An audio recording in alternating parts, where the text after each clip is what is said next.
احرام کی حالت میں میں نے بہت سی عورتوں کو ایسا کرتے ہوئے دیکھا جس سے دم لازم ہو جاتا ہے۔ تو السلام علیکم میرے پیارے بھائی اور بہنوں، الحمدللہ آج میں دوسرا عمرہ وادی تنعیم یعنی مسجد عائشہ سے احرام باندھ کر کروں گا۔ تو میں تو احرام لے کر جا رہا ہوں، وہاں سے حدود حرم کے باہر سے پہن کر آؤں گا، مگر بہت سے لوگ ہوٹل سے ہی پہن کر مسجد عائشہ جاتے ہیں اور وہاں سے نیت اور تلبیہ پڑھ کر آتے ہیں۔ تو ایسا کرنا بالکل صحیح ہے، کیونکہ احرام صرف ان دو کپڑوں کا نام نہیں ہے، بلکہ یہ احرام کی تیاری ہے، اصل احرام نہیں ہے، کیونکہ احرام پہننے کے بعد حدود حرم کے باہر میقات سے نیت کرنا اور تلبیہ پڑھنا ضروری ہے۔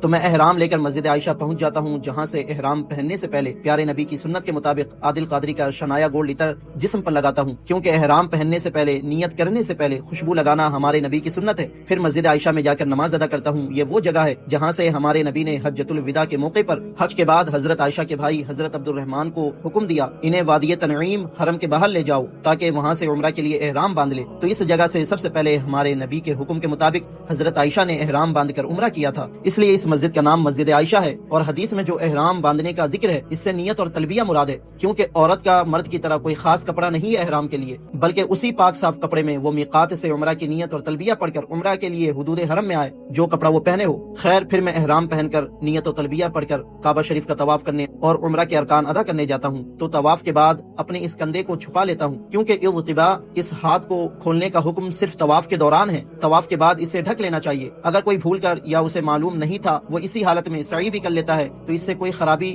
یا دم لازم نہیں آئے گا، عمرہ ہو جائے گا، مگر افضل ہے طواف کے بعد چھپا لینا۔ تو میں سعی کے بعد بہت سی عورتوں کو دیکھتا ہوں کہ وہ خود کا بال خود سے کینچی سے کاٹ رہی تھی، اور کچھ مرد بھی خود کا بال خود سے یا ایک دوسرے کا کاٹ رہے تھے۔ ایسا کرنا کچھ لوگوں کو غلط لگتا ہے کہ ایسا کرنے سے دم لازم آ جائے گا، تو ایسا ہرگز نہیں ہے۔ عمرہ کے ارکان ادا کرنے کے بعد جب صرف بال کاٹنا رہ جائے تو اسے خود سے کاٹنا بالکل جائز ہے۔ ہاں، جس شخص نے طواف یا سعی نہیں کیا ہو وہ کسی کا بال کاٹے گا، اس پر دم لازم آ جائے گا۔